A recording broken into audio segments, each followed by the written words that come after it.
On le prend parfois pour une petite démangeaison, une plaque rouge passagère. L'eczéma est bien plus que ça. C'est la deuxième maladie de peau la plus fréquente en France après l'acné, avec un impact sur la qualité de vie. Et sa forme la plus courante touche en fait 2,5 millions d'adultes. Alors c'est bien sûr sans compter les 15 à 20% d'enfants. Sommeil perturbé, isolement, anxiété, difficultés au travail ou à l'école, les conséquences sont variées. Alors qu'est-ce que l'eczéma ? Quelles sont ses causes ? Le stress est-il un facteur déclenchant ? Comment soulager les crises ? Et où en est la recherche ? Eh bien, pour nous répondre et témoigner, nous avons le plaisir d'accueillir Margot Amat. Vous êtes une patiente atteinte d'eczéma chronique des mains. Nous sommes également avec Stéphanie Méran, fondatrice et directrice de l'Association française de l'eczéma. Et puis le docteur Inès Zara, vous êtes dermatologue à l'hôpital Saint-Joseph à Paris. Je suis Margot de Frouville, chef du service santé de BFM TV. À ses côtés, Alain Ducardonnet, médecin, consultant santé BFM TV. Vous écoutez le podcast Santé, le podcast qui prend soin de vous.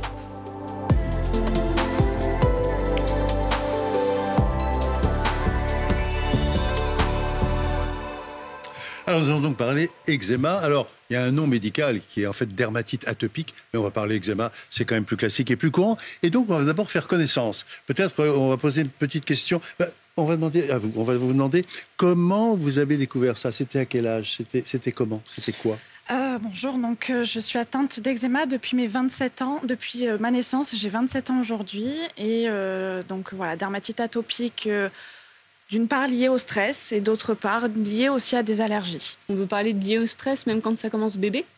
Alors, il y a des études scientifiques qui montrent que potentiellement dans le ventre de la maman, l'enfant ressent les émotions de la maman et il se peut que selon ce que la maman a ressenti comme émotion, on va dire comme stress, il se peut que le bébé soit impacté aussi. Docteur, vous confirmez ça, cet impact du stress in utero ? Alors, pour la dermatite atopique, on n'a pas une seule cause, on en a plusieurs. On va être génétiquement prédisposé. Tous les bébés stressés ne vont pas développer de dermatite atopique, heureusement d'ailleurs. Il y a une prédisposition génétique, il y a les facteurs de l'environnement et il y a également le stress qui peut déclencher cette prédisposition et puis pérenniser un peu l'inflammation et les pousser. Ça veut dire que dans une famille donnée, s'il y a déjà des eczémas, on peut imaginer que les enfants pourront avoir cet eczéma. Alors, on a des pourcentages assez clairs. Si un seul parent, c'est 30 à 50%. Si c'est deux parents qui sont atopiques, on peut aller jusqu'à 70-80%. Mais même 100 parents qui ont de l'eczéma, on peut avoir de l'eczéma et l'hériter des autres générations. Et Margot, concrètement, ça ressemble à quoi ? C'est des plaques rouges, c'est rugueux, comment on reconnaît ? Alors, ce sont des plaques rouges, parfois, donc qui sont généralement sèches, qui démangent, qui sont parfois suintantes quand on est notamment atteint de dishydrose, des petites cloques. Alors moi, c'est essentiellement localisé sur les mains, mais ça peut être sur d'autres parties du corps. Ces petites cloques, il faut éviter de les gratter. Ça gratte, on a cette sensation de brûler de l'intérieur. Je compare toujours mes mains à une poêle pour faire cuire un steak. Voilà, tellement c'est très chaud, tellement je ressens le pouls dans mes mains. C'est très désagréable. On dort très mal la nuit. Très très mal, on a des nuits qui sont hachurées, des nuits très courtes. Et puis quand on est en période de crise, on sait quand ça commence et on ne sait jamais quand ça s'arrête. Ça veut dire qu'en fait, c'est jamais permanent, bien évidemment. Donc, c'est des poussées, comme on dit. C'est des poussées qui, en fait, durent en moyenne un certain temps, qui sont liées à l'environnement ou qui sont liées, en fait, aux soins qu'on apporte ? Alors, ces poussées, elles sont dues à la maladie en elle-même, qui va évoluer par poussée quand il y a de l'inflammation, une perturbation du système immunologique, plus certains facteurs de l'environnement. Parce qu'on peut, même si ce n'est pas allergique, on peut être allergique à des facteurs de l'environnement qui vont aggraver et déclencher ces poussées qui sont atroces. Quelles sont les principales causes alors les facteurs de déclenchement ? C'est ces anomalies immunologiques, donc on peut avoir une anomalie et une dysrégulation du système immunitaire qui va être beaucoup plus fragile à ce qu'on appelle les allergènes externes. On peut avoir des allergènes chez nous-mêmes, c'est-à-dire des anomalies de la barrière cutanée qui va être beaucoup plus fragilisée pour certains produits qu'on va utiliser au quotidien. Ça peut être un gel douche, ça peut être une crème hydratante, un shampoing, un savon. C'est un peu comme si notre peau était une passoire, en fait. Tout ce qui passe à travers la peau, le système immunitaire va le voir comme un ennemi. ce qui fait qu'on va avoir une peau qui va être rouge, sèche, qui gratte énormément. Alors ça gratte énormément, c'est plutôt en fin de journée, quand le stress de la journée est tombé, c'est là qu'on ressent le plus fort les démangeaisons. Et du coup, tout à l'heure, vous parliez du stress. Alors c'est pas le stress qui fait qu'on a de l'eczéma, mais le stress va nous empêcher forcément de dormir. Et si on a plusieurs nuits qui sont altérées, c'est vrai qu'on se rend compte que le lendemain, la peau elle va être plus sèche, elle va être beaucoup plus sensible. Et donc là, le cercle vicieux des démangeaisons commence à s'enclencher. Et on a du mal après à venir au bout de cette poussée d'eczéma, en fait. À quel point c'est fréquent et est-ce de plus en plus fréquent avec les années? Parce qu'on dit qu'il y a de plus en plus d'allergies. C'est vraiment différent par rapport à chaque personne. En fait, il n'y a vraiment pas de... On parle de marche atopique, mais il n'y a pas vraiment de circuit, on va dire, qui soit déjà tracé. C'est vrai que beaucoup travaillent font attention, en fait... à l'imprévisibilité de la maladie, donc on va s'empêcher de faire certaines activités parce qu'on ne veut pas être en contact avec le pollen. Moi, c'est le sport ou la transpiration fait que je me gratte beaucoup. Donc, c'est pareil, j'adapte mon sport en fonction du coup de ma peau. Je choisir un sport plus doux pour éviter de trop transpirer, ou alors je vais faire mon footing tôt le matin avant qu'il fasse trop chaud. Voilà, ça va être le choix des vêtements. On va choisir des matières qui nous font pas trop transpirer. Donc, on va mettre plusieurs couches. Comme ça, on peut se déshabiller plus facilement pour essayer du coup d'éviter de transpirer trop. Toutes les matières qui grattent, les pulls en laine, les étiquettes, ça on essaye aussi de les éviter parce que ça peut aggraver aussi les poussées d'eczéma. C'est le choix de la lessive. Enfin, vraiment, il y a tout notre environnement qui est impacté par cette maladie. Margot, vous déterminé des cibles? C'est-à-dire des choses qui sont vraiment à éviter? Totalement, oui. Comme ce que disait Stéphanie, c'est vrai. Là, c'est une liste quand même à la Prévert. On se dit, mais c'est une vie quotidienne qui est très compliquée. On arrive à trouver des adaptations. Quand on est malheureusement habitué à vivre avec cette maladie, on s'adapte et on en fait notre meilleur ami. Donc, on essaie de trouver les produits qui nous conviennent, les produits ménagers qui nous conviennent, les lessives qui nous conviennent, les types de vêtements aussi qui nous conviennent, parce qu'on ne va pas supporter, voilà, comme disait Stéphanie, la laine, tout ce qui va gratter. Pour quelqu'un qui n'a pas une dermatite atopique ou qui n'a pas une peau sensible, ça ne va pas le gratter. Pour nous, c'est tout de suite quand on touche, et de manière au visuel, on le voit que ça va nous gratter. Donc on n'essaye même pas de le toucher. Et puis, par exemple, pour ma part, je sais que dès que je cuisine, dès que je fais à manger, dès que je fais la vaisselle, dès que je fais le ménage, je mets des gants pour protéger mes mains. Pour éviter justement d'abîmer ma barrière cutanée, finalement. On parle de l'adaptation du quotidien. Est-ce que jusqu'où ça peut être un frein au niveau social, au niveau de l'école, au niveau du monde professionnel? On se rend compte qu'il y a certains enfants, par exemple, qui ont de l'eczéma sur les mains, et on a plein de témoignages de parents qui viennent à l'Association française de l'eczéma en nous disant moi, mon enfant, il est stigmatisé. Les enfants disent à notre enfant t'as des mains de vieux, j'ai pas envie de te toucher, j'ai peur que ça soit contagieux. Donc il y a vraiment tout un travail sur sensibiliser le grand public effectivement sur la maladie. Dans le cadre professionnel, c'est vrai que finalement c'est compliqué parce que des fois on a des arrêts de travail, on peut être recouvert d'eczéma, on peut se faire hospitaliser pour de l'eczéma. C'est pas juste une plaque qui gratte comme on peut l'imaginer, en tout cas dans la conscience collective. Ça peut avoir bien évidemment un stade très sévère, mais en tout cas ça peut aller jusqu'aux arrêts de travail. Donc c'est vrai que expliquer à son collègue là je suis obligée de m'arrêter parce que à cause de ma peau, c'est sûr que le collègue, il ne comprend pas forcément la situation. Donc, c'est une adaptation, en effet, de chacun. Puis, il y a aussi l'impact aussi sur la famille. Tout le monde est impacté par la maladie. C'est vrai que si on a un enfant qui est concerné par l'eczéma, déjà, on le chouchoute, on fait attention à éviter tout ce qu'on a, tous les facteurs déclenchants de crise. Mais du coup, c'est vrai que finalement, tout le reste de la famille va en pâtir parce que du coup, on ne veut pas faire trop de différence avec les autres malades. Zara, on parle beaucoup là d'allergènes, de peau qui réagit un peu avec le système immunitaire. Est-ce qu'on est en fait dans un contexte qui est celui de l'asthme, des rhinites saisonnières allergiques? Est-ce que c'est le même terrain? En d'autres termes, est-ce que l'eczéma, c'est une des expressions de cette maladie allergique? D'ailleurs, on parle de trajectoire atopique. C'est-à-dire on a de l'atopie, cette prédisposition génétique et immunologique, et on peut développer de l'asthme, de la rhinite allergique, de la conjonctivite allergique, et bien sûr de la dermatite atopique, et parfois des allergies alimentaires. On peut en acheter une, avoir 2, 3, 4, 5 maladies. Donc il faut forcément un terrain allergique. En revanche, toutes les personnes qui sont allergiques mais qui ont uniquement une manifestation de rhinite au printemps ne vont pas forcément développer l'eczéma. On parle plutôt d'atopie parce que ce n'est pas une allergie, la définition exacte d'allergie. Donc quand on est atopique, on est prédisposé pour l'une ou toutes les maladies. Souvent, elles surviennent dans un ordre précis, mais pas obligatoirement. Chacun va avoir son atopie, chacun va avoir son eczéma. Cet eczéma, justement, a commencé chez Margot des bébés. C'est plutôt les enfants et ça s'arrête à l'âge adulte, au moment de la puberté, ou est-ce qu'en fin de compte, c'est pas du tout ce rythme-là? Alors, on a une forme assez typique, c'est-à-dire vers 3-6 mois, le bébé commence à avoir des rougeurs au niveau des pommes, des convexités. Et puis, vers l'adolescence, ça reste plutôt au niveau des plis, avec une peau qui va prendre un aspect cartonné, un peu épaissi, un peu grillagé, vraiment une peau très sèche.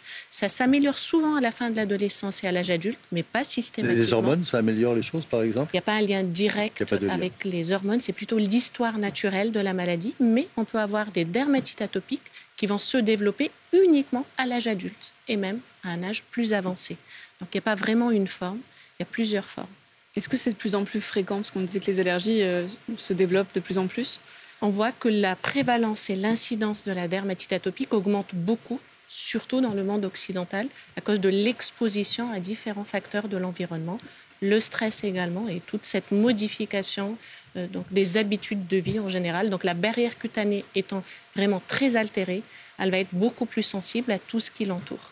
Justement, quand vous dites que la barrière est altérée, elle est altérée de base, c'est-à-dire la base, la peau n'est pas la même de base, ou au contraire, c'est uniquement au moment des poussées?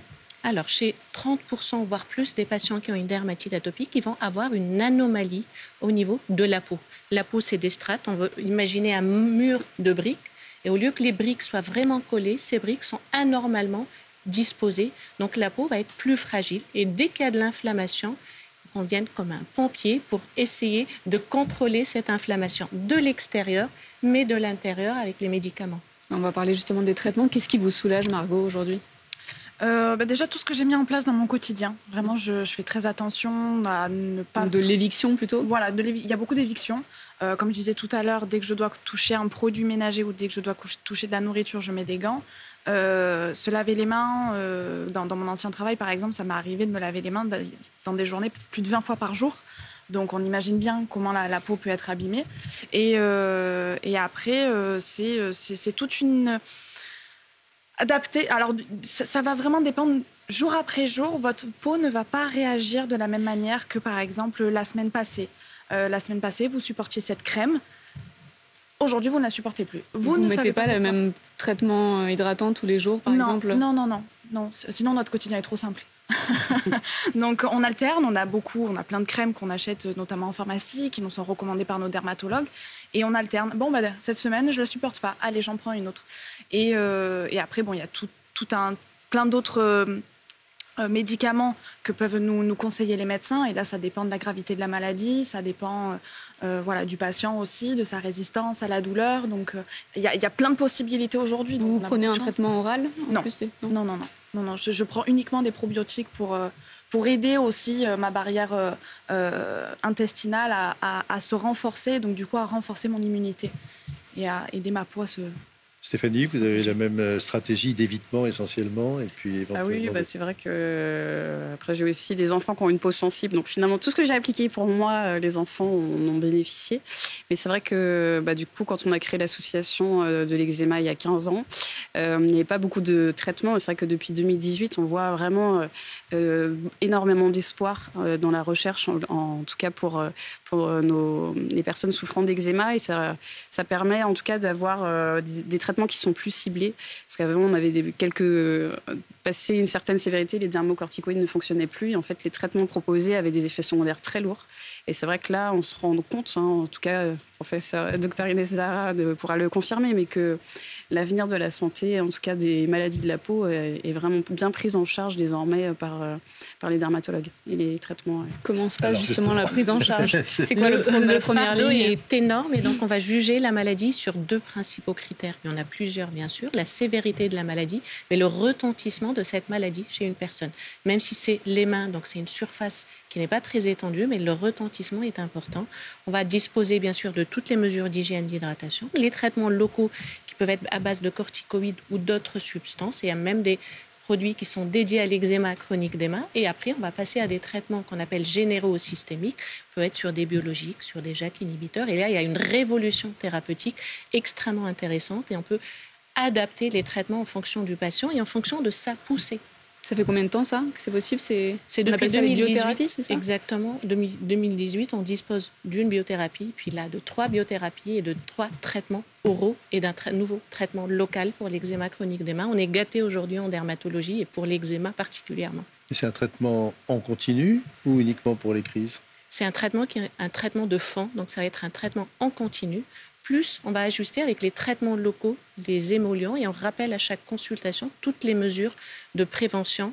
Et je me permets de faire une petite parenthèse qui peut avoir un coût pour le patient, parce que les biothérapies sont prises en charge. Tout le reste, les crèmes hydratantes, les huiles lavantes, les savons sans savon, les syndés, sont pris en charge par le patient. Et ça fait un coût énorme pour des familles atopiques. Ça coûte combien à peu près par mois ou par semaine?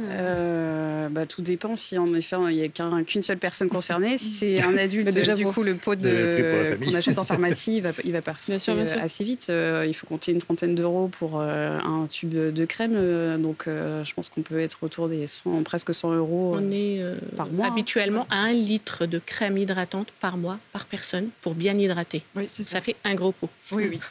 Je le confirme. Et les pots, c'est entre 200 et 400 millilitres pour les crèmes hydratantes. On dit que le soleil est bon pour l'eczéma, c'est vrai? Alors, le soleil est bon pour le moral. Ça. Par contre, il faut faire attention à la survenue de cancers cutanés. Mais parmi les traitements des eczémas, il y a les ultraviolets. Mais c'est des ultraviolets spécifiques. Le soleil va donner plusieurs types d'ampes, mais nous, on a besoin vraiment des UV, soit A, mais on les utilise moins, ou des UVB. Donc, c'est plutôt un traitement médical dans des cabines qui sont dédiées, qui n'ont rien à voir avec les cabines de bronzage. Donc oui, le soleil est bon, mais quand il est prescrit médicalement. Et donc ça, on le fait spécialement au moment d'une crise, bien évidemment. Il n'y a pas de préparation de la peau, en fin de compte, il n'y a pas d'éléments de prévention possibles.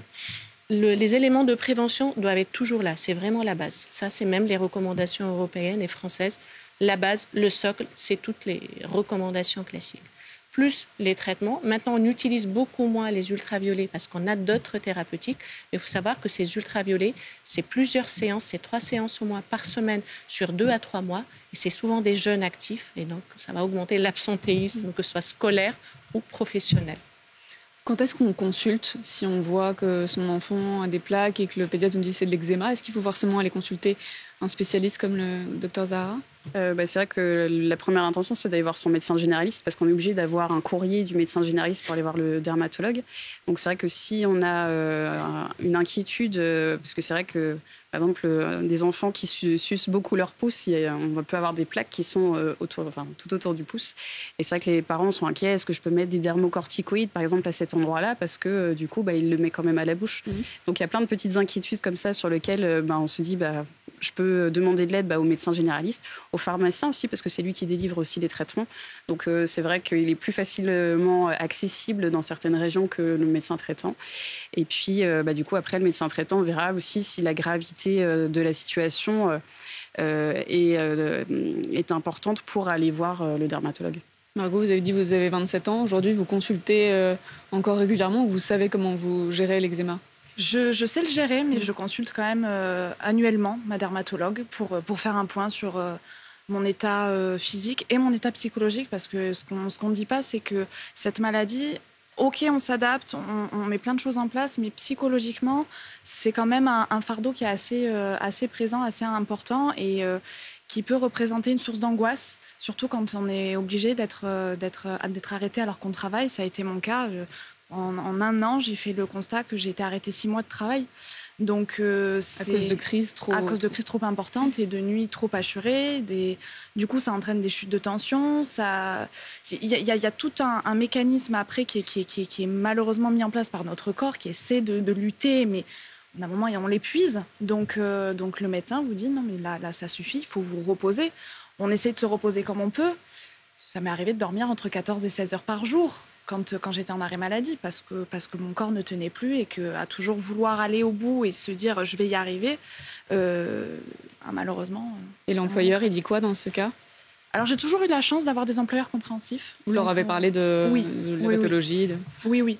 J'ai même dû changer de travail. Les premiers 3 mois où j'ai été arrêtée, je suis allée voir ma dermatologue parce que j'ai fait une très grosse crise d'eczéma qui était totalement incontrôlable. Elle m'a orientée ensuite vers une dermatologue en hôpitaux pour justement parler des biothérapies. Et ma dermatologue m'a dit non mais je pense qu'il faut que vous changiez de travail. J'étais dans l'événementiel à l'époque, j'arrivais plus à plier mes mains, j'arrivais plus à serrer la main aux gens, j'arrivais plus à porter leur matériel, j'arrivais plus. Donc c'était très compliqué. Il y a le regard de l'autre, comme disait tout à l'heure Stéphanie, c'est que les gens se disent ah mais c'est contagieux. Non, l'eczéma n'est pas du tout contagieux. Et donc je change de travail, je rencontre mon nouvel employeur et je lui explique tout de suite ma pathologie. J'ai de la chance, il a compris. Mais malheureusement, tout le monde n'est pas dans mon cas. Et ça vaut pour la famille, ça vaut pour les amis. Moi, j'ai de la famille qui connaît la maladie, donc ils connaissent, ils sont habitués, ils savent très bien que parfois, on ne peut pas participer à certaines réunions de famille parce qu'on est fatigué, quoi. Notre corps nous demande de nous reposer. Et pour les amis, c'est faire de la sensibilisation, faire de l'éducation autour de cette maladie, leur dire mais je suis désolée, là, tu comprends, je suis malade. Justement, Stéphanie, qu'apporte l'association ? Pour les personnes qui nous regardent, qu'est-ce qu'ils peuvent trouver au niveau de votre association ? Du coup, on essaye d'informer, de sensibiliser le grand public sur la maladie. Donc, on organise des conférences, des webinaires sur les réseaux sociaux, des lives.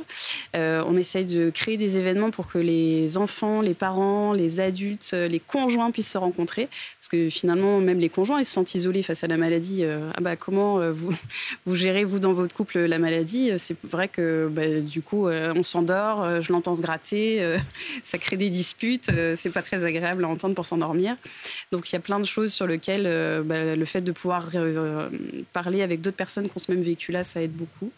Et puis après, on a un magazine pour les adultes, un magazine pour enfants, pour les 6-11 ans qui fonctionne très bien parce qu'on se rend compte que les enfants ont aussi besoin d'en parler avec la maîtresse, avec les enfants de la classe pour expliquer, non, ma peau, elle n'est pas contagieuse et je peux faire énormément de choses malgré que j'ai la maladie.